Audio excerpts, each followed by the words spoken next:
I'm very happy to see all of you. ನಿಮ್ಮೆಲ್ಲರನ್ನ ನೋಡುವುದರಲ್ಲಿ ನಾನು ಸಂತೋಷಿಸುತ್ತೇನೆ. So today we will read one verse and then go into time of meditation. ದೇವರ ಒಂದು ವಾಕ್ಯವನ್ನು ಓದಿ ದೇವರ ವಾಕ್ಯವನ್ನು ಧ್ಯಾನ ಮಾಡಲಿಕ್ಕೆ ಹೋಗೋಣ. So Ephesians 5:10. Someone can read Ephesians 5:10. ಎಫೆಸ 5ನೇ ಅಧ್ಯಾಯ 10ನೇ ವಾಕ್ಯವನ್ನು ಯಾರಾದರೂ ಒಬ್ಬರು ಓದಿರಿ. ಎಫೆಸ 5:10. ಕರ್ತನಿಗೆ ಮೆಚ್ಚಿಕೆಯಾದದ್ದು ಏನೆಂಬುದನ್ನು ಪರಿಶೋಧಿಸಿ ತಿಳ್ಕೊಳ್ಳಿರಿ. Okay, good. We'll pray. Father, we praise you, thank you, adore you, worship you. We praise you and thank you, Lord, for this day. Thank you for everyone that you brought here, Lord Jesus. We pray that you bless them abundantly. Bless Moksha Marga Ministry, Pastor Ramesh, Radha, and all the children and all the church members. Everyone, Lord Jesus, we commit ourselves in a special way. We pray that you speak to us, help us, lead us and guide us. Pray us all this in Lord Jesus' name. Amen. Amen. So today the children are also here, but then the message is for everyone. ಮಕ್ಕಳು ಕೂಡ ಇಲ್ಲಿ ನಮ್ಮೊಟ್ಟಿಗಿದ್ದಾರೆ, ಆದರೆ ವಾಕ್ಯವು ಎಲ್ಲರಿಗೂ ಸಂಬಂಧಪಟ್ಟದ್ದಾಗಿದೆ. Sometimes maybe it is too much for the children. ಕೆಲವು ಸಾರಿ ಮಕ್ಕಳಿಗೆ ಇದು ಜಾಸ್ತಿ ಅನಿಸಬಹುದು. But then they should also know a little bit of advanced actually. That is my reason. ಆದರೆ ಮಕ್ಕಳು ಮುಂಚೆನೇ ವಾಕ್ಯವನ್ನು ತಿಳಿದುಕೊಳ್ಳುವುದು ಒಳ್ಳೆಯದೆಂದು ನಾನು ಹೇಳುತ್ತಾ ಇದ್ದೇನೆ. Some fundamental questions actually many people ask in this world. ಈ ಲೋಕದಲ್ಲಿ ಕೆಲವು ಮುಖ್ಯವಾದ ಪ್ರಶ್ನೆಗಳನ್ನು ಕೆಲವರು ಕೇಳ್ತಾರೆ. So what is the purpose that I am here in this world? ಈ ಲೋಕದಲ್ಲಿ ನಾನು ಇರುವುದಕ್ಕೆ, ಈ ಲೋಕದಲ್ಲಿ ನಾನು ಬಂದಿರುವುದಕ್ಕೆ ಉದ್ದೇಶ ಏನು? Why I am born here? ನಾನು ಇಲ್ಲಿ ಯಾಕೆ ಹುಟ್ಟಿದ್ದೇನೆ? So what is the meaning of life? ಜೀವಿತ ಅಂದರೆ ಏನು? So like this, there are fundamental questions which many people do not have answer. ಅಂದರೆ ಈ ಥರದ ಅನೇಕ ಪ್ರಶ್ನೆಗಳಿಗೆ ಮನುಷ್ಯರ ಹತ್ರ ಉತ್ತರ ಇಲ್ಲ. They have, but then they are not meaningful answers. ಅವರ ಹತ್ರ ಕೆಲವು ಉತ್ತರಗಳಿದ್ದಾವೆ, ಆದರೆ ಅವು ಅರ್ಥವುಳ್ಳ ಉತ್ತರಗಳಲ್ಲ. The world thinks that actually we are just born just because it's an accident. ಅಂದರೆ ನಾವು ಲೋಕ ಏನು ಹೇಳುತ್ತಂದ್ರೆ ನಾವು ಹೀಗೆ ಸುಮ್ಮನೆ ಹುಟ್ಟಿದ್ದೀವಿ, ಹಾಗೆ ಆಕಸ್ಮಿಕವಾಗಿ ನಾವು ಹುಟ್ಟುಬಿಟ್ಟಿದ್ದೀವಿ ಅಂತ ಅಂದುಕೊಳ್ಳುತ್ತಾರೆ. So I was asking some of my colleagues actually, what do you think that what is the meaning of the life? So uncle ಅವರು ಅವರ ಜೊತೆಯಲ್ಲಿ ಕೆಲಸ ಮಾಡ್ತಾ ಇದ್ದವ್ರನ್ನ ಈ ರೀತಿ ಪ್ರಶ್ನೆ ಕೇಳಿದರು. ಜೀವಿತ ಅಂದರೆ ಏನು ಅಂದ್ಕೊಳ್ತಾ ಇದ್ದೀರಾ, ಜೀವಿತದ ಅರ್ಥ ಏನು ಅಂತ ಕೇಳಿದ್ರು. That lady had done PhD and then became a scientist. ಆಕೆಯು PhD ಮಾಡಿ ಸೈಂಟಿಸ್ಟ್ ಆಗಿ ಹಾಕಿದ್ದವಳು. She was telling actually life is just waiting for the death. ಆಕೆ ಹೇಳಿದಂಥ ಪ್ರಶ್ನೆ ಏನಂದರೆ, ಜೀವನ ಅಂದರೆ ಸಾಯೋದಕ್ಕೆ ಕಾಯ್ತಾ ಇರೋದಷ್ಟೇ ಅಂತ ಹೇಳಿದ್ರು. I said actually, is it true that what you are speaking? ಆವಾಗ ಅಂಕಲ್ ಅವ್ರು ಕೇಳಿದ್ರು, ನಿಜನಾ ನೀನು ಹೇಳ್ತಾ ಇರೋದು ಸತ್ಯನಾ ಅಂತ ಕೇಳಿದ್ರು. It's true, no. We are waiting every day actually, the death will come sometime. That's the meaning of life for me.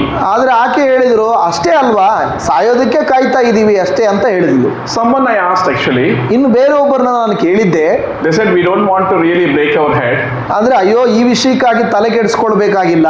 We are in this world. ಈ ಲೋಕದಲ್ಲಿ ಇದ್ದೀವಿ. We eat and enjoy and then lead the life and then we'll die. ಇರೋವರೆಗೂ ತಿನ್ಬೇಕು, enjoy ಮಾಡಬೇಕು, ಆಮೇಲೆ ಸಾಯ್ಬೇಕು.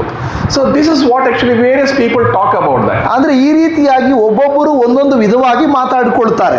But then Bible answers all these fundamental questions which the world is facing. ಆದರೆ ಈ ಲೋಕಕ್ಕೆ ಗೊತ್ತಿಲ್ಲದೆ ಇರುವಂತಹ ಸಾಧಾರಣ ಪ್ರಶ್ನೆಗಳಿಗೂ ಕೂಡ ಬೈಬಲ್ ಉತ್ತರವನ್ನು ಕೊಡುವುದನ್ನು ನೋಡುತ್ತೇವೆ. The purpose of life actually is to lead a purposeful life and a meaningful life. ದೇವರ ವಾಕ್ಯ ಹೇಳುತ್ತದೆ, ಜೀವಿತದ ಅರ್ಥ ಏನಂದ್ರೆ ಒಂದು ಅರ್ಥವುಳ್ಳ ಪ್ರಯೋಜನಕರವಾದ ಜೀವಿತವನ್ನು ಜೀವಿಸುವುದೇ ಅಂತ ಹೇಳುತ್ತದೆ. What is the meaning of the life? When the Bible, what Bible says, I'll tell you. ಅಂದ್ರೆ ಬೈಬಲ್ ಏನ್ ಹೇಳುತ್ತೆ, ಜೀವನದ ಅರ್ಥ ಏನು ಅಂತ ನಾನು ಹೇಳ್ತೇನೆ. The first and foremost important meaning of the life is actually to know the Lord actually, who is our creator and why he has come in this world and why he has died and why he is risen. So ನಮ್ಮ ಜೀವಿತದ ಪರಮ ಒಂದು ಉದ್ದೇಶ ಏನಂದರೆ, ಈ ಲೋಕ ರಕ್ಷಕನು ಯಾರು, ನಮ್ಮನ್ನ ಕಾಪಾಡಲಿಕ್ಕೆ ಬಂದವನು ಯಾರು, ಆತನು ಏನೆಲ್ಲ ಮಾಡಿದನೆಂದು ತಿಳಿದುಕೊಳ್ಳುವುದೇ ಆಗಿದೆ. We are blessed people. We know this actually, why Lord Jesus came in this world. ದೇವರು ಈ ಲೋಕಕ್ಕೆ ಯಾಕೆ ಬಂದಿರು, ಏನ್ ನಡೀತು ಅಂತ ಗೊತ್ತಿರುವುದರಿಂದ ನಾವು ಧನ್ಯರು. So we have to understand this, and this is the most important thing, and especially I said let the children also be here. ಆದ್ರಿಂದಲೇ ಇದರ ಮಕ್ಕಳು ಕೂಡ ಕೇಳಿಸ್ಕೊಳ್ಳಿ ಅಂತ ನಾನು ಹೇಳಿದ್ದೇನೆ. Children also should pray that God, I want to know more about you. ಮಕ್ಕಳು ಕೂಡ ಏನ್ ಮಾಡಬೇಕು? ಪ್ರಾರ್ಥನೆ ಮಾಡಬೇಕು, ದೇವರೇ ನನಗೂ ನಿನ್ನ ಬಗ್ಗೆ ಇನ್ನೂ ಹೆಚ್ಚಾಗಿ ತಿಳಿಯಪಡಿಸು ಅಂತ ಹೇಳ್ಬೇಕು. And as a parents we should pray for the children's salvation. ಮತ್ತು ತಂದೆ ತಾಯಿಗಳು ಮಕ್ಕಳ ರಕ್ಷಣೆಗಾಗಿ ನೀವು ಪ್ರಾರ್ಥಿಸಬೇಕು. We have to speak to them about the gospel. ನೀವು ಅವರೊಟ್ಟಿಗೆ ಸುವಾರ್ತೆಯ ಕುರಿತಾಗಿ ಮಾತನಾಡಬೇಕು. So this is how actually we pray that the children will meet the Lord one day. ಆ ರೀತಿಯಾಗಿ ಮಕ್ಕಳು ಕೂಡ ದೇವರೊಟ್ಟಿಗೆ ಒಂದು ಒಳ್ಳೆಯ ಸಂಬಂಧವನ್ನು ಇಟ್ಟುಕೊಳ್ಳುವುದಕ್ಕೆ ಸಹಾಯವಾಗ್ತದೆ. All the children who are all here, ಮಕ್ಕಳೆಲ್ಲ ಯಾರೆಲ್ಲ ಇದೀರೋ ಮೂಲೆಯಲ್ಲಿ ಇರೋ, ಈ ಕಡೆ ಬರ್ರಪ್ಪ ಸ್ವಲ್ಪ. you can raise your hands. ಈ ಕಡೆ ಬರ್ರಿ. ನೀವು ಆ ಕಡೆ ಮೂಲೆಯಲ್ಲಿ ಯಾರು ಇರೋದು? ಕೀರ್ತನದ ಈ ಕಡೆ ಬಮ್ಮ. ಮಕ್ಕಳೆಲ್ಲ ಯಾರೆಲ್ಲ ಇದ್ದಾರೆ ಕೈ ಎತ್ರಿ. All the children who are here, raise your hands. ಇಲ್ಲಿರುವ ಮಕ್ಕಳೆಲ್ಲ ಕೈ ಎತ್ರಿ ನೋಡೋಣ. So you have to also pray for the salvation. So ಈ ಮಕ್ಕಳಿಗಾಗಿ ಇವ್ರ ರಕ್ಷಣೆಗಾಗಿನೂ ಪ್ರಾರ್ಥನೆ ಮಾಡಬೇಕು. You have to ask parents actually what is the salvation. ಮೊದಲನೇದಾಗಿ ಅವರಿಗೆ ಹೇಳಬೇಕಾದ್ರೆ ತಂದೆ ತಾಯಿಗಳ ಹತ್ರ ಕೇಳಬೇಕು, ರಕ್ಷಣೆ ಅಂದ್ರೆ ಏನು ಅಂತ ಹೇಳ್ಬೇಕು. So children, all the parents at least they know here. ನನಗೆ ಗೊತ್ತಿರುವ ಹಾಗೆ ಅವರ ತಂದೆ ತಾಯಿಗಳು ಇಲ್ಲಿದ್ದಾರೆ, ಅವ್ರಿಗೆ ಗೊತ್ತಿದೆ ಅಂದ್ಕೊಳ್ತೇನೆ. So children should ask for the parents. So ಮಕ್ಕಳು ಏನ್ ಮಾಡಬೇಕು? ಕ್ವಶನ್ಸ್ ಅನ್ನ ತಂದೆ ತಾಯಿಗಳ ಹತ್ರ ಕೇಳಬೇಕು. And they should pray for the salvation. ಮತ್ತು ರಕ್ಷಣೆಗಾಗಿ ಪ್ರಾರ್ಥಿಸಬೇಕು. This is a very important thing. That's why I wanted the children should be here. ಆದ್ದರಿಂದಲೇ ಮಕ್ಕಳು ಕೂಡ ಇಲ್ಲಿರಬೇಕೆಂದು ನಾನು ಕೇಳಿದೆ. Have you understood, children? Divya, have you understood? ಮಕ್ಕಳೇ ಅರ್ಥ ಆಯ್ತಾ ನಾನು ಏನ್ ಹೇಳ್ತಾ ಇದ್ದೀನೋ? You have to ask your parents or the church members or the pastor what is the salvation. ನೀವು ತಂದೆ ತಾಯಿಗಳ ಹತ್ರ ಆಗಲಿ ಪಾಸ್ಟರ್ ಹತ್ರ ಆಗಲಿ ಕೇಳಬೇಕು, ರಕ್ಷಣೆ ಅಂದ್ರೆ ಏನು, ಸಾಲ್ವೇಷನ್ ಅಂದ್ರೆ ಏನು ಅಂತ ಕೇಳಬೇಕು. Okay, so now we'll go actually. So the next step actually, once we come to know the God, we love everyone and we serve everyone. ದೇವರನ್ನು ತಿಳಿದ ಮೇಲೆ ನಾವು ಎಲ್ಲರನ್ನೂ ಪ್ರೀತಿಸುತ್ತೇವೆ, ಎಲ್ಲರಿಗೂ ಸೇವೆ ಮಾಡಲಿಕ್ಕೆ ಪ್ರಾರಂಭಿಸುತ್ತೇವೆ. That's only change, transformation. It will happen. It will not change our religion. It will not change anything in us. It will only make us a compassionate, loving. That is what actually God wants us in our love. So Yesu ಸ್ವಾಮಿಯನ್ನು ತಿಳ್ಕೊಂಡ ಮಾತ್ರಕ್ಕೆ ನಮ್ಮ ಒಂದು ವೇಳೆ ಧರ್ಮ ಆಗಲಿ ಕುಲ ಆಗಲಿ ಬದಲಾಗೋದಿಲ್ಲ. ಯೇಸುವಿನ ಪ್ರೀತಿ ಮಾತ್ರ ನಮಗೆ ಅರ್ಥ ಆಗುತ್ತದೆ. So we become people who are compassionate, loving, and we like to serve everyone. So ನಾವೇನ್ ಮಾಡ್ತೇವೆ? ಯೇಸುವನ್ನು ಅರಿತ ಮೇಲೆ ನಮ್ಮಲ್ಲಿ ಆ ದಯೆ, ಕರುಣೆ, ಬೇರೆಯವರಿಗೆ ಸೇವೆ ಮಾಡುವಂತ ಮನೋಭಾವ ನಮ್ಮಲ್ಲಿ ಬರುತ್ತದೆ. When you serve people, actually, you know that is the meaning of the life. ಯಾವಾಗ ನೀನು ಮನುಷ್ಯರಿಗೆ ಸೇವೆ ಮಾಡ್ತೀರೋ ಆಗ ನಿಮಗೆ ಜೀವಿತದ ಅರ್ಥ ಏನು ನಿಮಗೆ ಗೊತ್ತಾಗುತ್ತದೆ. Serving the Lord and serving the people, both are important. So ದೇವರಿಗೆ ಸೇವೆ ಮಾಡುವುದು, ಜನರಿಗೆ ಸೇವೆ ಮಾಡುವುದು ಬಹಳ ಮುಖ್ಯವಾದಂತ ಕಾರ್ಯ. In which way we serve the Lord? ಹಾಗಾದ್ರೆ ಯಾವ ರೀತಿಯಾಗಿ ದೇವರಿಗೆ ನಾವು ಸೇವೆ ಮಾಡ್ತೀವಿ? So just now what we read actually from the Ephesians 5:10, it says we are the God's handiwork, created to do good things. ಅಲ್ಲಿ ಹೇಳ್ತಾ ಇದೆ, ಇಲ್ಲಿ ಹೇಳುವಂಥದ್ದು ನಾವು ದೇವರಿಂದ ಉಂಟು ಮಾಡಲ್ಪಟ್ಟವರು, ಒಳ್ಳೆಯದನ್ನ ಮಾಡುವುದಕ್ಕಾಗಿಯೇ ಉಂಟು ಮಾಡಲ್ಪಟ್ಟವರು ಅಂತ ಹೇಳುತ್ತದೆ. So the children of God actually we are supposed to do good only. ಅಲ್ಲಿ ಅದರ ಅರ್ಥ ಏನೆಂದರೆ ದೇವರ ಮಕ್ಕಳಾಗಿರುವಂತವರು ಒಳ್ಳೆಯದನ್ನ ಮಾತ್ರವೇ ಮಾಡಬೇಕು. Whatever we are doing it actually we have to do in a better way.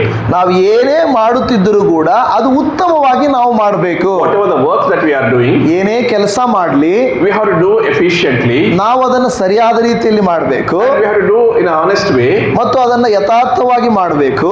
And we have to do in such a way that it will be a blessing to the people. ಇದು ನಾವು ಮಾಡುವ ಕೆಲಸ ಬೇರೆಯವರಿಗೆ, ಅನೇಕರಿಗೆ ಆಶೀರ್ವಾದವಾಗಿರಬೇಕು. So children when they are studying, ಮಕ್ಕಳು ಒಂದು ವೇಳೆ ಅವರು ಓದುವಾಗ they are studying for themselves, ಅವರು ಅವರಿಗಾಗಿ ಓದುತ್ತಿದ್ದಾರೆ, but they should know they are studying for the Lord. ಮತ್ತು ಅವರು ಓದುತ್ತಿರುವುದು ಕೂಡ ದೇವರಿಗಾಗಿ ಓದುತ್ತಿದ್ದೇವೆ ಅಂತ ತಿಳಿಯಬೇಕು. Because when they do it for God, ಯಾವಾಗ ಅವರು ದೇವರಿಗಾಗಿ ಅದನ್ನು ಮಾಡುತ್ತಾರೋ they will be very sincere. ಆಗ ಅವ್ರು ಏನ್ ಮಾಡ್ತಾರೆ? ಬಹಳ ಸಿನ್ಸಿಯರ್ ಆಗಿರ್ತಾರೆ. For the sake of parents, if they do, ಅಯ್ಯೋ ತಂದೆ ತಾಯಿಗಳಿಗೋಸ್ಕರ ನಾನು ಓದ್ಬೇಕು ಅಂದ್ರೆ parents are not watching, ಅವಾಗ ಅವರ ತಂದೆ ತಾಯಿಗಳು ಅವ್ರು ನೋಡ್ತಾನೆ ಇರಲ್ಲ, but the God is watching. ಆದ್ರೆ ದೇವರು ನೋಡ್ತಾ ಇರ್ತಾನೆ. You know that God is always watching. ನಿಮಗ್ ಗೊತ್ತು ದೇವರು ಯಾವಾಗಲೂ ನೋಡ್ತಾ ಇರ್ತಾನೆ ಅಂತ. When you want to see TV, ನೀವು ಯಾವಾಗ ಒಂದು ವೇಳೆ ಟಿವಿ ನೋಡ್ಬೇಕು when you ಅಂದ್ಕೊಳ್ತೀರೋ, want to see mobile, mobile ನೋಡ್ಬೇಕು ಅಂದ್ಕೊಳ್ತೀರೋ, God wants that God is watching. Then you are you have a fear of the Lord and you study more. ಅವಾಗ ನಿಮ್ಗೆ ಅನಿಸುತ್ತೆ mobile ನೋಡಬೇಕು ಅನ್ಸುವಾಗ, ಟಿವಿ ನೋಡ್ಬೇಕು ಅನ್ನುವಾಗ ದೇವ್ರು ನೋಡ್ತಾ ಇದ್ದಾನಂತ ಭಯ ಬಂದು ನೀವು ಓದಲಿಕ್ಕೆ ಪ್ರಾರಂಭಿಸ್ತೀರಾ. Fear of the Lord is the beginning of the wisdom. ದೇವ್ರ ವಾಕ್ಯ ಹೇಳುತ್ತದೆ ಯೆಹೋವನ ಭಯವೇ ಜ್ಞಾನಕ್ಕೆ ಮೂಲವು ಅಂತ ಹೇಳುತ್ತದೆ. With that wisdom, ಆ ಒಂದು ಜ್ಞಾನದಿಂದ you become better students. ನೀವೇನ್ ಮಾಡ್ತೀವಿ, ಉತ್ತಮ ವಿದ್ಯಾರ್ಥಿಗಳಾಗ್ತೀರಾ. So whatever we do, we should do in such a way that we'll be blessing to the nation. ನಾವು ಏನೇ ಮಾಡಿದರೂ ಕೂಡ ದೇಶಕ್ಕೆ ಆಶೀರ್ವಾದವಾಗಿ ನಾವು ಮಾರ್ಪಡಬೇಕು We'll be blessing to the family. ಮತ್ತು ಕುಟುಂಬಕ್ಕೆ ಆಶೀರ್ವಾದವಾಗಿ ಮಾರ್ಪಡಬೇಕು. It is not that I am telling. ಇದು ನಾನು ಹೇಳುತ್ತಿರುವ ಮಾತಲ್ಲ, It is what actually the Bible says. ಇದು ಬೈಬಲ್ ಹೇಳುವಂತ ಮಾತಾಗಿದೆ. Colossians 2nd chapter, ಕೊಲೊಸ್ಸೆಯವರಿಗೆ ಬರೆದ ಪತ್ರಿಕೆ 2ನೇ ಅಧ್ಯಾಯ 23 ಅದರ 23ನೇ ವಚನವನ್ನು and ನೋಡುವಾಗ 24. ಅದರ 23, 24ನೇ ವಚನವನ್ನು ಓದಿಕೊಳ್ಳೋಣ. Please read it. ಯಾರಾದರೂ ಒಬ್ಬರು ಓದಿರಿ ವಾಕ್ಯವನ್ನ. ಅಂತ ಉಪದೇಶಗಳು ಸ್ವಕಲ್ಪಿತಾಚಾರವನ್ನು, ಅತಿ ವಿನಯವನ್ನು, ದೇಹ ದಂಡನೆಯನ್ನು ಬೋಧಿಸುತ್ತಾ ಹೆಸರಿಗೆ ಮಾತ್ರ ಜ್ಞಾನವೆನಿಸಿಕೊಳ್ಳುತ್ತವೆ ಅಲ್ಲದೆ ಶಾರೀರಿಕ ಇಚ್ಛೆಗಳನ್ನು ನಿಗ್ರಹಿಸುವುದರಲ್ಲಿ ಯಾವ ಪ್ರಯೋಜನಕ್ಕೂ ಬರುವುದಿಲ್ಲ. Okay. So it says here actually, see, whatever we do, we are working for the Lord. ನಾವು ಏನೇ ಮಾಡಿದರೂ ಕೂಡ ಅದು ಕರ್ತನಿಗಾಗಿ ನಾವು ಮಾಡುತ್ತೇವೆ ಎಂಬುದು. We are not working for the human masters. ನಾವು ಇಹಲೋಕದ ಯಜಮಾನರಿಗೋಸ್ಕರವಾಗಿ ಅಲ್ಲ, It is the Lord we are serving. ನಾವು ದೇವರಿಗೆ ಸರ್ವ್ ಮಾಡ್ತಾ ಇದ್ದೇವೆ. 2ನೇ ಅಧ್ಯಾಯ 23ನೇ ವಚನ. So whatever we are doing it, we are serving the Lord. ಅದು ನಾವು ಏನೇ ಮಾಡಿದರೂ ಕೂಡ ಅದು ಕರ್ತನಿಗಾಗಿ ನಾವು ಮಾಡುತ್ತಾ ಇದ್ದೇವೆ. So we are working for the Lord because Lord is watching, and then we are sincere in our work. So ನಾವು ದೇವರು ನಮ್ಮನ್ನು ನೋಡುವುದರಿಂದ ನಾವು ಯಥಾರ್ಥವಾಗಿದ್ದೇವೆ ಅನ್ನೋದು ಗೊತ್ತಾಗ್ತದೆ. If you are not working sincerely, ನಾವು ಯಥಾರ್ಥವಾಗಿ ಕೆಲಸ ಮಾಡಲಿಲ್ಲವಾದರೆ, we do not have a good name in the organization where we are working. ನೀವು ಕೆಲಸ ಮಾಡುವಂತ ಸ್ಥಳದಲ್ಲಿ ನಿಮಗೆ ಒಳ್ಳೆಯ ಹೆಸರಿಲ್ಲ ಅಂದ್ರೆ That means you are not working for the Lord, and you are not justifying the purpose of life. ಅದರ ಅರ್ಥ ನೀವು ದೇವರಿಗಾಗಿ ಒಳ್ಳೆಯದಕ್ಕಾಗಿ ನೀವು ಮಾಡ್ತಾ ಇಲ್ಲ, ಜೀವಿತದ ಅದು ಅರ್ಥ ಅಲ್ಲ ಅದು. So when we do the good works, ನಾವು ಒಳ್ಳೆಯ ಕೃತ್ಯಗಳನ್ನು ಮಾಡುವಾಗ we are glorifying the Lord. ನಾವು ದೇವರ ನಾಮವನ್ನು ಘನಪಡಿಸುತ್ತೇವೆ. When we glorify the Lord, ಯಾವಾಗ ದೇವರ ನಾಮವನ್ನು ನಾವು ಘನಪಡಿಸುತ್ತೇವೋ God will bless us. ಆಗ ದೇವರು ನಮ್ಮನ್ನ ಆಶೀರ್ವದಿಸುತ್ತಾರೆ. There is a connectivity between the giving our purpose of our life and then our blessings from the life. So ನಾವು ನಮ್ಮ ಜೀವಿತದ ಒಂದು ಉದ್ದೇಶ ಮತ್ತು ದೇವರಿಂದ ಬರುವ ಆಶೀರ್ವಾದಗಳಿಗೆ ಒಂದಕ್ಕೊಂದು ಸಂಬಂಧ ಇದೆ.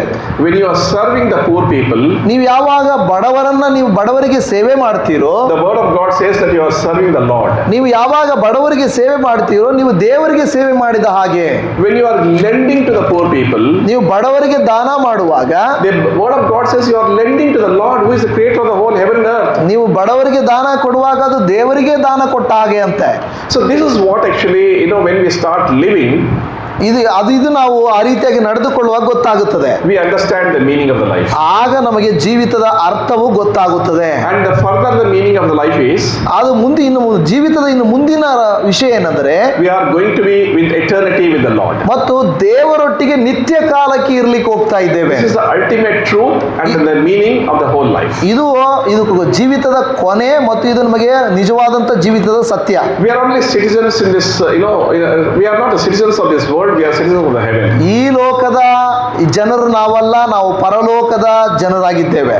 So when we are doing like this, the work, God blesses us. ನಾವು ಈ ರೀತಿಯಾಗಿ ಮಾಡುವಾಗ ದೇವರು ನಮ್ಮನ್ನ ಆಶೀರ್ವದಿಸುತ್ತಾರೆ. Okay, we have seen the life of Abraham. ನೀವು ಅಬ್ರಹಾಮನ ಜೀವಿತವನ್ನು ನೋಡಿದ್ದೀರಾ? When Abraham was blessed actually, and he gave a tithe to the Lord.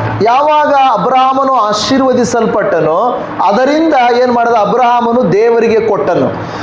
It is in the first actually, in the Bible it is mentioned Abraham gave tithe to the Lord. So ಮೊದಲ ಸಾರಿ Bible ಅಲ್ಲಿ ಹೇಳುತ್ತದೆ ಅಬ್ರಹಾಮನು ತನ್ನ ಆದಾಯದಲ್ಲಿ ದಶಮ ಭಾಗವನ್ನು ದೇವರಿಗೆ ಕೊಟ್ಟನು ಎಂಬುದಾಗಿ. So tithe is just now Pastor Ramesh has told, it's a 10% of our all the earnings. So ಅಂದ್ರೆ ದಶಮ ಭಾಗ ಅಂತ ಹೇಳುವಾಗಲೇ ದಶ ಅಂದ್ರೆ 10, ನಮ್ಮ ಆದಾಯದಲ್ಲಿ ಕೊಡಬೇಕಾಗಿರುವಂತ 10 ಭಾಗ. But in the New Testament time, ಆದರೆ ಹೊಸ ಒಡಂಬಡಿಕೆಗೆ ಬರುವಾಗ there is no 10%. ಆದರೆ ಅಲ್ಲಿ 10% ಅಂತ ಹೇಳೋದಿಲ್ಲ. It says that God loves a cheerful giver. ಆದರೆ ಅಲ್ಲಿ ಹೇಳುತ್ತದೆ ಸಂತೋಷದಿಂದ ಕೊಡುವವರ ಮೇಲೆ ಆತನ ಪ್ರೀತಿ ಇರುತ್ತದೆ ಅಂತ So the ಹೇಳುತ್ತದೆ. New Testament it talks about the tithe and offerings. ಆದರೆ ಹೊಸ ಒಡಂಬಡಿಕೆ ನಾವು ನೋಡುವಾಗ ಅದರ ದಶಂಭಾಗ ಮತ್ತು ಕಾಣಿಕೆಗಳ ಕುರಿತು ಮಾತನಾಡುತ್ತದೆ. ಮಾತನಾಡುತ್ತದೆ. It can be more than 10% always. ಆದರೆ ಹೊಸ ಒಡಂಬಡಿಕೆಯಲ್ಲಿ ಅದಕ್ಕಿಂತ ಹೆಚ್ಚಿನದಾಗಿರ್ತದೆ. When we are giving it to the Lord, first thing I want to tell actually, let us not be calculative.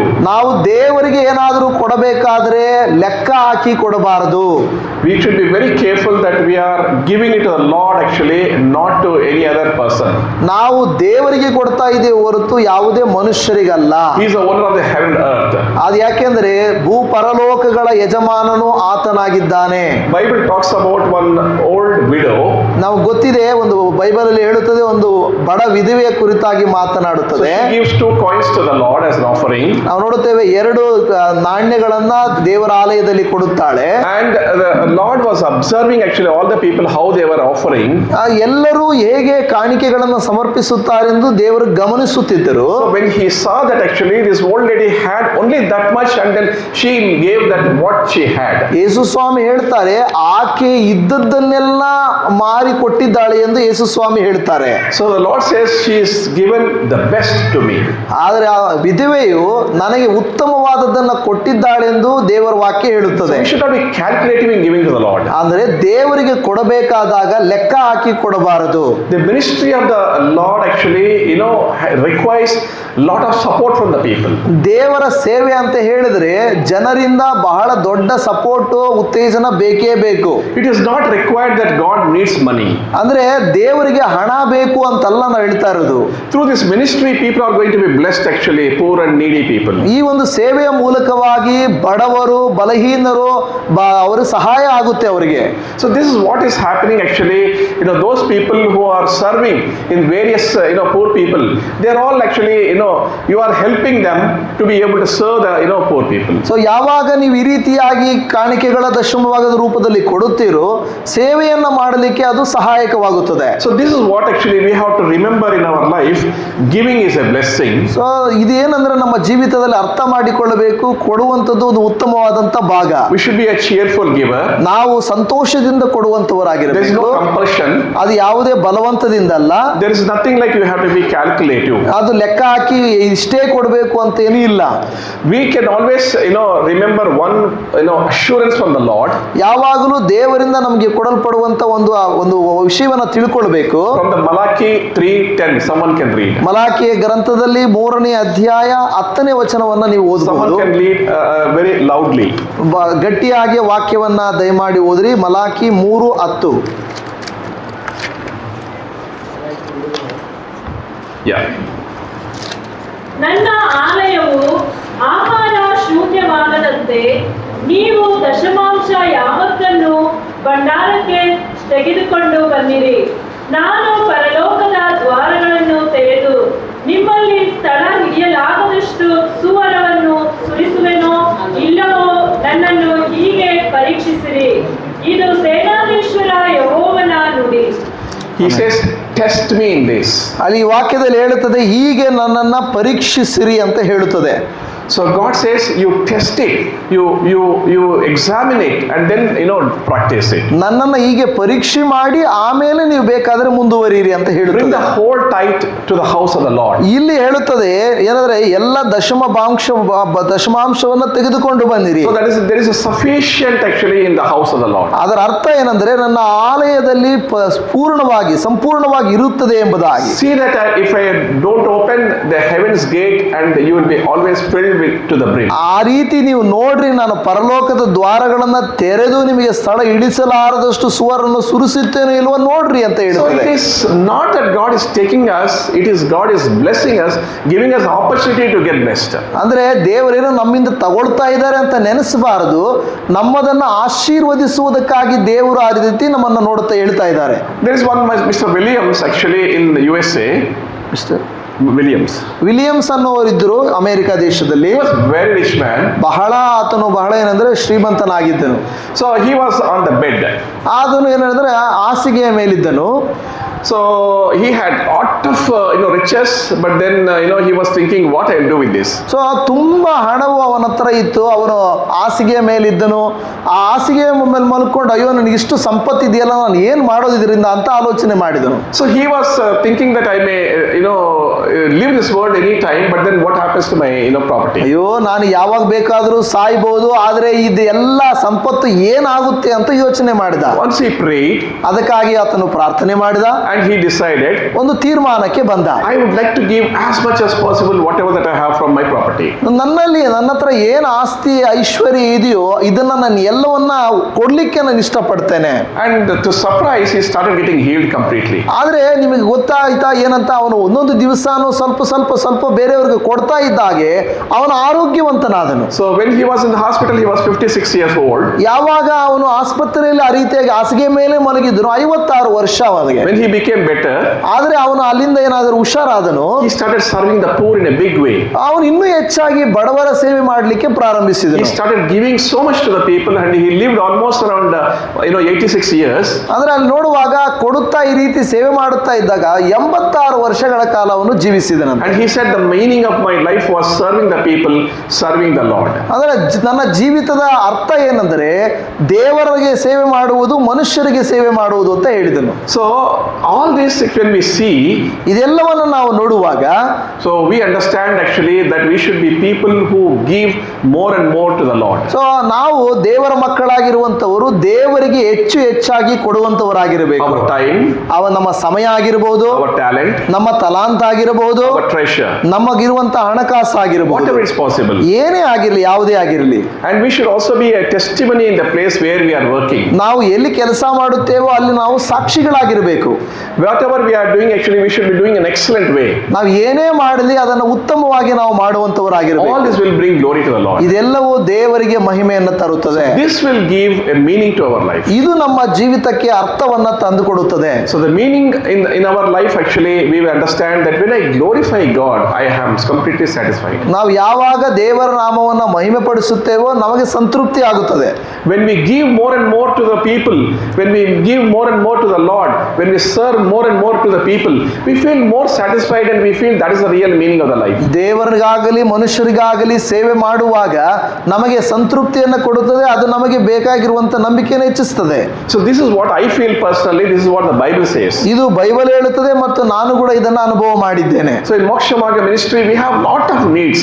ಇದು ಮೋಕ್ಷ ಮಾರ್ಗ ಸಭೆಯಲ್ಲಿ ಅನೇಕ ಅವಶ್ಯಕತೆಗಳಿದ್ದಾವೆ. Every ministry there are lot of needs. So ಪ್ರತಿ ಸೇವೆಯಲ್ಲಿ ಅವಶ್ಯಕತೆಗಳಿದ್ದೇ ಇರುತ್ತವೆ. And the ministry purpose is actually not to take the money and then become rich, to serve the people. That is the ministry purpose. So ಸೇವೆ ಅಂತ ಹೇಳಿದ್ರೆ ಹಣವನ್ನು ತೆಗೆದುಕೊಂಡು ಶ್ರೀಮಂತರಾಗುವುದಕ್ಕಾಗಿ ಅಲ್ಲ, ಅದರ ಮೂಲಕವಾಗಿ ಸೇವೆ ಮಾಡಲಿಕ್ಕಾಗಿ. Maybe some people are doing it. ಒಂದು ವೇಳೆ ಕೆಲವರು ಆ ರೀತಿಯಾಗಿ ಅದನ್ನ ಸ್ವಾರ್ಥಕ್ಕೆ ಬಳಸ್ತಾರೆ. But the ministries, most of the ministries, wherever we see, actually they are doing a lot of good to the people, serving the poor people, helping the poor people. ಆದರೆ ಹೆಚ್ಚು ಸೇವೆಗಳನ್ನು ನಾವು ನೋಡುವಾಗ ಬಡವರಿಗೂ, ಬಲಹೀನರಿಗೂ, ಕಷ್ಟದಲ್ಲಿರುವವರಿಗೂ, ವಿಧವೆಯರಿಗೂ ಇವರಿಗೆ ಸಹಾಯ ಮಾಡುತ್ತದೆ. When we are working and we don't have time to go and help the needy people. ಕೆಲವು ಸಾರಿ ನಮಗೆ ತುಂಬಾ ಬಿಸಿ ಇರ್ತೀವಿ, ನಾವು ಕೆಲಸಕ್ಕೆ ಹೋಗ್ತೀವಿ, ನಮಗೆ ಹೋಗಿ ಬಡವರಿಗೂ ಬಲಹೀನರಿಗೂ ಸೇವೆ ಮಾಡಕ್ಕಾಗಲ್ಲ. The ministry is doing, pastors are doing, church is doing. ಆದರೆ ಸಭೆ ಸೇವಕರು, ಸಭೆಯಲ್ಲಿ ಕೆಲಸ ಮಾಡುವಂತವರು ಹೋಗಿ ಕೆಲಸ ಮಾಡ್ತಾರೆ. So this is what actually we are participating in the God's work, actually serving all the people. So ಆ ರೀತಿಯಾಗಿ ಸೇವೆ ಮಾಡುವುದರಲ್ಲಿ, ದೇವರ ಸೇವೆಯಲ್ಲಿ ನಾವು ಪಾಲುಭಾಗಸ್ಥರಾಗುತ್ತೇವೆ. God came in this world to serve everyone, not to be served. ಈ ಯೇಸು ಸ್ವಾಮಿ ಹೇಳುತ್ತಾರೆ, ನಾನು ಸೇವೆ ಮಾಡುವುದಕ್ಕೋಸ್ಕರ ಬಂದನೆ ಹೊರತು ಸೇವೆ ಮಾಡಿಸಿಕೊಳ್ಳುವುದಕ್ಕೋಸ್ಕರವಲ್ಲ ಅಂತ ಹೇಳ್ತಾರೆ. We should be also people, actually it's not that we expect some people to serve us, but we should be willing to serve everyone. ನಾವು ಬೇರೆಯವರು ನಮಗೆ ಯಾಕೆ ಸೇವೆ ಮಾಡ್ತಾ ಇಲ್ಲ ಅಂತ ಅಂದುಕೊಳ್ಳಬಾರದು. ನಾವು ಏನು ಸೇವೆ ಮಾಡಕ್ಕಾಗುತ್ತೆ ಅಂತ ನಾವು ಆಲೋಚಿಸಬೇಕು. When we are serving, we don't have to see the religion, caste and creed. We have to serve everyone with a great love. ಒಂದು ವೇಳೆ ಯಾವುದಾದ್ರೂ ವ್ಯಕ್ತಿಗೆ ನಾವು ಸೇವೆ ಮಾಡಬೇಕಾದ್ರೆ ಅವರು ಯಾವ ಧರ್ಮ, ಯಾವ ಕುಲ, ಯಾವ ಭಾಷೆ ನೋಡಬಾರದು ನಾವು. So we should have a grace to do this actually. So ಅದು ನಮ್ಮಲ್ಲಿ ಏನಂದ್ರೆ ಆ ಒಂದು ಕನಿಕರ ನಮ್ಮಲ್ಲಿ ಬರಬೇಕು. We should pray for that. So ಅದಕ್ಕಾಗಿ ನಾವು ಪ್ರಾರ್ಥಿಸಬೇಕು. Word of God always says, actually by prayer you will be able to achieve a lot. So ದೇವರ ವಾಕ್ಯ ಹೇಳುತ್ತದೆ, ಪ್ರಾರ್ಥನೆಯಿಂದಲೇ ನೀನು ಅನೇಕವನ್ನ ಸಾಧನೆ ಮಾಡಲಿಕ್ಕೆ ಸಾಧ್ಯ ಆಗುತ್ತದೆ. whenever people are undergoing this, some sort of a confusion about the meaning of the life, so ಯಾವಾಗಲೇ ಆಗಲಿ ಜೀವನ ಅಂದ್ರೆ ಏನಪ್ಪಾ ಅಂತ ಹೇಳಿ ಅವರಿಗೆ ಒಂದು ವೇಳೆ ಕಳವಳ ಬಂದಾಗ we can always tell them ಅವರಿಗೆ ನೀವು ಈ ರೀತಿಯಾಗಿ ಹೇಳಬಹುದು, there is eternity, ಎಂದರೆ ಅಲ್ಲಿ ನಮಗೆ ನಿತ್ಯ ಜೀವ ಇದೆ, it is reality. ಅದು ಸತ್ಯ. Death is not the only stage that we the life gets ended. ಅವ್ರಿಗೆ ಹೇಳ್ಬೇಕು ಮರಣ ಅಂದ್ಮೇಲೆ ಸತ್ತೋದ್ರೆ ಮುಗಿದೋಗಲ್ಲ ಕತೆ. So the Bible clearly talks about the eternal life, ಅದರಿಂದ ನಿತ್ಯ ಜೀವದ ಬಗ್ಗೆ ಯಾವಾಗಲೂ Bible ಮಾತಾಡುತ್ತದೆ. and we have that hope, ಮತ್ತು ನಮಗೆ ನಿರೀಕ್ಷೆ ಇದೆ, and we have that assurance. ನಮಗೆ ಅದರ ದೃಢತೆ ಇದೆ. Because we have that assurance, ಆ ಒಂದು ದೃಢತೆ ನಮಗೆ ಇರುವುದರಿಂದ we will be able to be at peace all the time. So ನಾವು ಯಾವಾಗಲೂ ಸಮಾಧಾನದಿಂದಿರ್ಲಿಕ್ಕೆ ಸಾಧ್ಯ ಆಗುತ್ತದೆ. Whatever happens to our life, ಒಂದು ವೇಳೆ ನಮ್ಮ ಜೀವನಕ್ಕೆ ಏನೇ ಆಗಲಿ, either we are here ನಾವು ಒಂದು ಇಲ್ಲಿರ್ಬೋದು, or we are with the Lord. ಒಂದು ವೇಳೆ ದೇವರ ಜೊತೆ ಇರ್ಬೋದು. So then when we have this, ಅಂದ್ರೆ ಈ ಆಲೋಚನೆ ಭಾವನೆ ಇರುವಾಗ you see that amount of assurance and the peace nobody will be able to experience. So ನಮಗೆ ಅಷ್ಟೊಂದು ಧೈರ್ಯ ಮತ್ತು ನಮಗೆ ನಿರೀಕ್ಷೆ ನಮಗೆ ಬರುತ್ತದೆ. If you do not have this peace, ಈ ಸಮಾಧಾನ ನಿಮ್ಮಲ್ಲಿ ಇಲ್ಲದೆ ಹೋದರೆ check for yourself. ನಿಮ್ಮನ್ನ ನೀವೇ ಪರೀಕ್ಷೆ ಮಾಡಿಕೊಳ್ಳಿ. Study time, spend time with the Bible. ದೇವರೊಟ್ಟಿಗೆ ವಾಕ್ಯದೊಟ್ಟಿಗೆ ನೀವು ಸಮಯ ಕಳೆಯಿರಿ. Spend time with the pastor. ಸೇವಕರೊಟ್ಟಿಗೆ ನಿಮ್ಮ ಸಮಯವನ್ನು ಕಳೆಯಿರಿ. What is troubling you? ನಿಮಗೆ ಏನ್ ಕಷ್ಟ ಆಗ್ತಾ Why ಇದೆ? you do not have peace? ನಿಮ್ಮ ಹೃದಯದಲ್ಲಿ ಯಾಕೆ ಸಮಾಧಾನ ಇಲ್ಲ? The word of God says the peace which surpasses all understanding I'll give you. ದೇವರ ವಾಕ್ಯ ಹೇಳುತ್ತದೆ, ನಿಮ್ಮ ಆಲೋಚನೆಗಳಿಗೆ ಮೀರಿದ ಸಮಾಧಾನವನ್ನು ನಾನು ನಿಮಗೆ ಕೊಡುತ್ತೇನೆ. Why we need this peace? First of ಯಾಕೆ all? ಈ ಸಮಾಧಾನ ನಮಗೆ ಬೇಕು? We need this peace because ಈ ಸಮಾಧಾನ ನಮಗೆ ಬೇಕು ಯಾಕೆಂದ್ರೆ many people are not peaceful. ಯಾಕೆಂದ್ರೆ ಅನೇಕರು ಸಮಾಧಾನವಾಗಿಲ್ಲ. They are confused. ಅವರಿಗೆ ಬಹಳ ಕಳವಳ ಇದೆ. They are going through depression. ಅವರು ಅನೇಕ ಮಾನಸಿಕ ಖಿನ್ನತೆಗೆ ಹೋಗ್ತಾ ಇದ್ದಾರೆ. It is our role, ಇದರಲ್ಲಿ ನಮ್ಮ ಭಾಗವೇನು? with the peace that we know, ನಮಗೆ ಗೊತ್ತಿರುವ ಈ ಸಮಾಧಾನದಿಂದ, with the Bible knowledge that we know, ದೇವರ ಜ್ಞಾನದಿಂದ we should encourage them. ಅವರನ್ನ ನಾವೇನ್ ಮಾಡಬೇಕು? ಉತ್ತೇಜಿಸಬೇಕು. Irrespective of the religion, ಅವ್ರು ಯಾರೇ ಆಗಿರಲಿ, we should give them hope. ಅವರಿಗೆ ನಿರೀಕ್ಷೆಯನ್ನ ಕೊಡಬೇಕು. And we should tell them that God gives you assurance. ಅವ್ರಿಗೆ ಹೇಳ್ಬೇಕು, ದೇವರು ನಿಮಗೆ ನಿರೀಕ್ಷೆ ಕೊಡ್ತಾರೆ. In the life, in the hands of the God, our lives are secured. ದೇವರ ಕೈಯಲ್ಲಿ ನಮ್ಮ ಜೀವಿತಗಳು ಸುರಕ್ಷಿತ ಅಂತ ಹೇಳ್ಬೇಕು. So this is what actually is the real gospel that we are sharing with the people. ಇದು ನಾವು ನಿಜವಾಗಿ ಮಕ್ಕಳು ಅಂದ್ರೆ ಜನರೊಟ್ಟಿಗೆ ಹೇಳ್ಕೊಳ್ಳುವಂತ ಸುವಾರ್ತೆ. So when they are at peace, ಅವರು ಸಮಾಧಾನಕ್ಕೆ ಬರುವಾಗ they certainly meet the Lord. ಆಗ ಅವರೇನ್ ಮಾಡ್ತಾರೆ? ದೇವರನ್ನ ಸಂಧಿಸ್ತಾರೆ. So this is what actually that we are supposed to do as a believers. So ನಾವು ವಿಶ್ವಾಸಿಗಳಾಗಿ ಮಾಡಬೇಕಾದಂತ ಕಾರ್ಯ ಇದಾಗಿದೆ. So the purpose of life is very clear, I hope, for all of you. ನಿಮಗೆ ಅರ್ಥ ಆಗಿದೆ ಅಂದ್ಕೊಳ್ತೇನೆ. ಜೀವಿತದ ಅರ್ಥ ಏನು ಅಂತ. First of all, to serve and to love everyone. ನಾವು ದೇವರ ಸೇವೆ ಮಾಡುವುದಕ್ಕೂ ಅನೇಕರನ್ನ ಪ್ರೀತಿಸುವುದಕ್ಕೂ ಇರುವಂತದ್ದು. Serve the Lord. ಮತ್ತು ದೇವರ ಸೇವೆ ಮಾಡುವುದಕ್ಕೂ, To serve God's people. ಅಂದ್ರೆ ದೇವರ ಮಕ್ಕಳಿಗೆ ಸೇವೆ ಮಾಡುವುದಕ್ಕೂ, And to be a blessing to the nation. ದೇಶಕ್ಕೆ To be ಆಶೀರ್ವಾದವಾಗಿರುವುದಕ್ಕಾಗಿಯೂ, blessing to the family. ಮತ್ತು ಕುಟುಂಬಕ್ಕೆ To be ಆಶೀರ್ವಾದವಾಗಿರುವುದಕ್ಕೂ, blessing to the society. ಮತ್ತು ಸಮಾಜಕ್ಕೆ ಆಶೀರ್ವಾದವಾಗಿರ್ಲಿಕ್ಕೆ. So when we are talking about all this, so ಇದೆಲ್ಲವನ್ನ ನಾವು ಮಾತಾಡುವಾಗ just let us check our life. So ನಮ್ಮ ಜೀವಿತಗಳನ್ನ ಪರೀಕ್ಷೆ ಮಾಡಿ ನೋಡಿಕೊಳ್ಳೋಣ. Are we peaceful with our neighbors? ನಮ್ಮ ಜೊತೆಗಾರರು ಅಂದ್ರೆ ಪಕ್ಕದಲ್ಲಿರೋರೊಟ್ಟಿಗೆ ಸಮಾಧಾನವಾಗಿದ್ದೇವಾ? Are we peaceful with our friends? ನಮ್ಮ ಸ್ನೇಹಿತರೊಟ್ಟಿಗೆ Are ಸಮಾಧಾನವಾಗಿದ್ದೇವಾ? we peaceful with in our schools? ನಮ್ಮ ಶಾಲೆಗಳಲ್ಲಿ ನಾವು ಹೋಗುವ ಸ್ಥಳಗಳಲ್ಲಿ ಸಮಾಧಾನವಾಗಿದ್ದೇವಾ? Are we sharing with our friends? ನಮ್ಮ ಸ್ನೇಹಿತರೊಟ್ಟಿಗೆ ಇದನ್ನ ಹೇಳ್ತಾ ಇದ್ದೇವಾ? Sometimes we have 2 pens. ಒಂದ್ ವೇಳೆ ನಮ್ಮ ಹತ್ರ 2 ಪೆನ್ ಇರಬಹುದು ಮಕ್ಕಳ ಹತ್ರ. Our friends will not have 1 pen. ಒಂದ್ ವೇಳೆ ಫ್ರೆಂಡ್ಗೆ ಒಂದು ಪೆನ್ ಇರೋದಿಲ್ಲ, They would have forgotten. ಅವರು ಮರ್ತೋಗಿ ಬಂದಿರ್ತಾರೆ. But you should share. ಅದನ್ನ ನೀವೇನ್ ಮಾಡ್ಬೇಕು? ಶೇರ್ ಮಾಡ್ಕೋಬೇಕು. So this is what actually God says. ಇದೇ ದೇವರು ಹೇಳ್ಕೊಡೋದು ನಮಗೆ. Sharing is a blessing. ನೋಡಿದ್ದೇವೆ, ಬೇರೆಯವರೊಟ್ಟಿಗೆ ಹಂಚಿಕೊಳ್ಳುವುದೊಂದು ಆಶೀರ್ವಾದ. Why I wanted children to be here? ಯಾಕೆ ಮಕ್ಕಳು ಇಲ್ಲಿ ಇರ್ಬೇಕಂತ ಹೇಳಿದೆ? You should learn from now onwards. ಇವಾಗಿಂದ ನೀವು ಇದನ್ನ ಕಲಿಬೇಕು. If you share 1 chocolate, when you have one chocolate, half chocolate if you share, and your joy is great. ನಿಮ್ಮಲ್ಲಿರುವಂತ ಒಂದು chocolate ಬೇರೊಬ್ಬರೊಟ್ಟಿಗೆ ಹಂಚಿಕೊಂಡ್ರೆ ನಿಮ್ಮ ಸಂತೋಷ ಜಾಸ್ತಿ ಆಗುತ್ತೆ. So when you are going in the train, ನೀವು train ಅಲ್ಲಿ ಹೋಗ್ತಾ ಇರ್ತೀರಾ, when you are having 2-3 chapatis, ನಿಮ್ಮ ಹತ್ರ 2-3 ಚಪಾತಿ ಇರುತ್ತದೆ. when you share with other people and then eat, it's a joy is completely different. So ನೀವೇನಾದ್ರೂ ಅವರೊಟ್ಟಿಗೆ ಹಂಚಿಕೊಂಡು ತಿಂದ್ರೆ ಅದು ಸಂತೋಷ.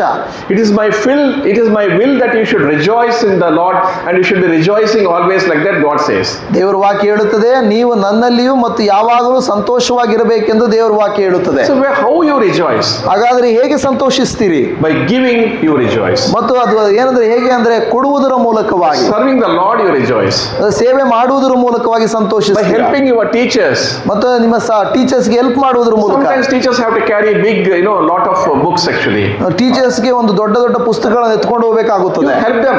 ಅವರಿಗೆ ಸಹಾಯ ಮಾಡ್ರಿ. Messenger will be there, messenger will not come sometime. ಕೆಲವು ಸಾರಿ ಹೆಲ್ಪರ್ ಸಹಾಯ ಮಾಡಿರ್ತಾರೆ, ಅವ್ರು ಬರೋದಿಲ್ಲ. So you help the teachers. ಅವರಿಗೆ ನೀವು ಸಹಾಯ ಮಾಡ್ರಿ. You help your friends. ನಿಮ್ಮ ಸ್ನೇಹಿತರಿಗೆ ಸಹಾಯ ಮಾಡಿ. Friends are not well. ನೀವು ಒಂದು ವೇಳೆ ಅವ್ರಿಗೆ ಹುಷಾರಿಲ್ಲ ನಿಮ್ಮ Tell ಫ್ರೆಂಡ್ಸ್ಗೆ, teacher that we will take her into the hospital. ಒಂದು ವೇಳೆ ಅವನ್ನ ಹಾಸ್ಪಿಟಲ್ ಕರ್ಕೊಂಡು ಹೋಗಿ ಸಹಾಯ ಮಾಡ್ರಿ. So many ways ಅನೇಕ ವಿಧಗಳಲ್ಲಿ we can serve. ಸೇವೆ ಮಾಡಬಹುದಾಗಿದೆ. Just last I want to tell one thing. ಕೊನೆಯದಾಗಿ ಒಂದು ವಿಷಯ ಹೇಳ್ತೇನೆ. From the very beginning, ಮೊದಲಿಂದಲೂ I used to see my father serving all the people. ನಮ್ಮ ತಂದೆಯವರು ಅನೇಕರಿಗೆ ಸಹಾಯ ಮಾಡೋದನ್ನ ನಾನು ನೋಡ್ತಾ ಇದ್ದೆ. Small things. ಸಣ್ಣ ಸಣ್ಣ ವಿಷಯಗಳಲ್ಲಿ. He used to go and fetch the water. ಅಂದ್ರೆ ಏನಾದ್ರೂ ನೀರು ಎತ್ತು ಕೊಡೋದು. So he used to give to 30-40 bindigas. He used to help people to come and then take. Anna, please help me. He used to give to the young people, children, old people. That's what he was doing it. So ಅವ್ರಿಗೆ ಏನ್ ಮಾಡ್ತಾರೆ, ಯಾರಾದ್ರೂ ನೀರು ಎತ್ಕೊಡ್ಬೇಕಂದ್ರೆ ಎತ್ಕೊಡ್ತಾ ಇದ್ರು. ಎಷ್ಟೋ 30-40 ಬಿಂದಿಗೆ ಆದ್ರೆ ಎತ್ಕೊಡ್ತಾ ಇದ್ರು. I saw that. ಅದನ್ನ ನಾನು ನೋಡಿದ್ದೆ. That made lot of difference in me. ನನ್ನಲ್ಲಿ ಅದು ತುಂಬಾ ಕೆಲಸ ಮಾಡ್ತು. So I should help my people who are all there with me. ನನ್ನೊಟ್ಟಿಗೆ ಇರುವಂತ ವ್ಯಕ್ತಿಗಳೊಟ್ಟಿಗೆ ನಾನು ಸಹಾಯ ಮಾಡ್ಬೇಕಂತ ಆಲೋಚಿಸಿದ್ದೆ. Small or big. ಸಣ್ಣದೋ ದೊಡ್ಡದೋ. Whenever I used to go, from here to Delhi. So Delhi we have to walk actually to the platform.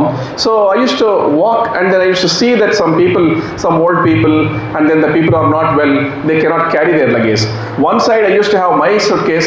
Other side I used to take their suitcase. ಕೆಲವು ಸಾರಿ ಆ ಟ್ರೈನಿಗೆ ಡೆಲ್ಲಿಗೆ ಹೋಗುವಾಗ ಅಲ್ಲಿ ನಡ್ಕೊಂಡು ಹೋಗುವಾಗ ಕೆಲವರು ಪಾಪ ಎತ್ಕೊಂಡು ಹೋಗದೆ ಇದ್ದಾಗ ನನ್ನ ಲಗೇಜ್ ಅನ್ನು ಒಂದು ಕೈಯಲ್ಲಿ ಹಿಡ್ಕೊಂಡು ಅವ್ರ ಲಗೇಜ್ ಇನ್ನೊಂದು ಕೈಯಲ್ಲಿ ಹಿಡ್ಕೊಂಡು ನಾನು ಹೆಲ್ಪ್ ಮಾಡಿದ್ದೀನಿ. I'm not boasting this. ಅಂದ್ರೆ ಉಳ್ಕೊಳ್ತಾ ಇಲ್ಲ It's ನಾನು. a very small thing. ಇದು ಸಣ್ಣ ವಿಷಯನೇ, But gave me a lot of joy. ಆದ್ರೆ ಹೆಚ್ಚು ಸಂತೋಷ ಕೊಟ್ಟಿತು. So children, ಮಕ್ಕಳು ಕೂಡ if you want to be joyful, ನೀವು ಕೂಡ ಸಂತೋಷವಾಗಿರ್ಬೇಕಾದ್ರೆ give something. ಆದ್ರೆ ನೀವು ಏನ್ ಮಾಡಬೇಕು, ಕೊಡ್ಬೇಕು ಯಾರಿಗಾದ್ರು. Serve the family. ಸೇವೆ ಮಾಡ್ಬೇಕು. Serve the mother. ನೀವು ತಾಯಿಗೆ ತಂದೆಗೆ ಹೆಲ್ಪ್ ಮಾಡ್ರಿ. Serve father. ತಂದೆಗೆ ಹೆಲ್ಪ್ ಮಾಡ್ರಿ. Serve your friends. ನಿಮ್ಮ ಸ್ನೇಹಿತರಿಗೆ ಸಹಾಯ ಮಾಡಿ. Serve your teachers. ನಿಮ್ಮ ಟೀಚರ್ಗೆ ಸಹಾಯ ಮಾಡಿ. It's very easy to say, ಇದು ಹೇಳೋದು ತುಂಬಾ ಸುಲಭ, but we have to practice it. ಆದ್ರೆ ಮಾಡೋದು ಕಷ್ಟನೇ. Let ಮಾಡ್ಬೇಕು. us pray. ನಾವು ಪ್ರಾರ್ಥನೆ ಮಾಡಿಕೊಳ್ಳೋಣ. Just think for 2 minutes. ಒಂದ್ 2 ನಿಮಿಷ ಕಾಲ ನಾವು ಯೋಚನೆ ಮಾಡೋಣ. Are we in a position to serve everyone? ನಾವು ಎಲ್ಲರಿಗೂ ಸೇವೆ ಮಾಡುವಂತ ಸ್ಥಿತಿಯಲ್ಲಿದ್ದೇವಾ? Are we in a position to serve and love everyone? ನಾವು ಎಲ್ಲರನ್ನು ಪ್ರೀತಿಸುವಂತ ಮನೋಭಾವದಿಂದಿದ್ದೇವಾ? Are we fighting with the people in the office? ಇಲ್ಲವೇ ಬೇರೆಯವರೊಟ್ಟಿಗೆ ಯಾವಾಗಲೂ ಜಗಳ ಮಾಡ್ಕೊಂಡಿದ್ದೀವಾ? Are we fighting people in the bus? ನೀವು ಬಸ್ಸಲ್ಲಾಗಲಿ ಆಫೀಸಲ್ಲಾಗಲಿ ಜಗಳ ಮಾಡ್ತೀರಾ? Are we fighting the people in the neighborhood where we are staying?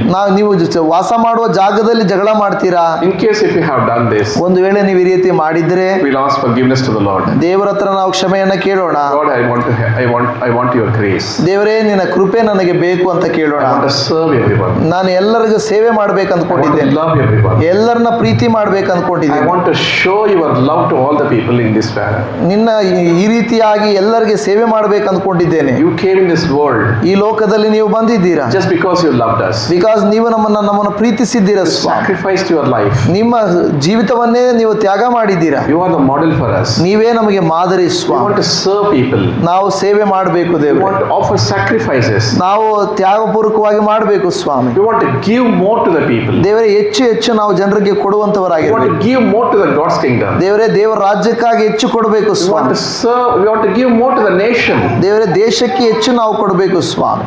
Take your time. ನಿಮ್ಮ ಸಮಯವನ್ನು ನೀವು ತೆಗೆದುಕೊಳ್ಳಿ. Just 1 minute. 1 ನಿಮಿಷ ತೆಗೆದುಕೊಳ್ಳಿ. Ask God to give the grace. ದೇವರೇ, ನಿನ್ನ ಕೃಪೆ ನನಗೆ ಬೇಕು ಎಂದು ಕೇಳಿ. I have desire to do this. ದೇವರೇ, ಈ ರೀತಿ ನಾನು ಮಾಡ್ಲಿಕ್ಕೆ ನನಗೆ ಇಷ್ಟ ಇದೆ I Swami. am not able to do this. ಆದ್ರೆ ನಾನು ಮಾಡ್ಲಿಕ್ಕೆ ಆಗ್ತಾ ಇಲ್ಲ I Swami. want to do this. ಇದನ್ನು ನಾನು ಮಾಡ್ಬೇಕು ಅಂದ್ಕೊಳ್ತಾ ಇದ್ದೆ. Give me opportunities. ನನಗೆ ಅವಕಾಶಗಳನ್ನ ಕೊಡಿ. I want to serve people. ದೇವರೇ, ನಾನು ಸೇವೆ ಮಾಡಬೇಕು. I want to give to the people. ದೇವರೇ, ಜನರಿಗೆ ನಾನು ಕೊಡಬೇಕು I want to Swami. be a blessing to the people. ಜನರಿಗೆ ನಾನು ಆಶೀರ್ವಾದವಾಗಿರ್ಬೇಕು. This way I will become joyful and then I will experience the real meaning of the life. ಈ ರೀತಿಯಾಗಿ ನಾನು ಸಂತೋಷವನ್ನು, ಜೀವಿತದ ನಿಜವಾದ ಅರ್ಥವನ್ನು ತಿಳಿದುಕೊಳ್ತೇನೆ. I want to share this truth to the other people. ಈ ಸತ್ಯವನ್ನು ನಾನು ಬೇರೊಬ್ಬರೊಟ್ಟಿಗೆ ಹಂಚಿಕೊಳ್ಳಬೇಕು ದೇವ. I want to give this joy to the people around me. ನನ್ನ ಸುತ್ತಲೂ ಇರುವಂತ ಜನರಿಗೆ ಈ ಸಂತೋಷವನ್ನು This is ಕೊಡಬೇಕು. what the Bible, the God of the Bible tells me. ಇದೇ ಬೈಬಲ್ನ ದೇವರು ಹೇಳುವಂತ ಕಾರ್ಯ.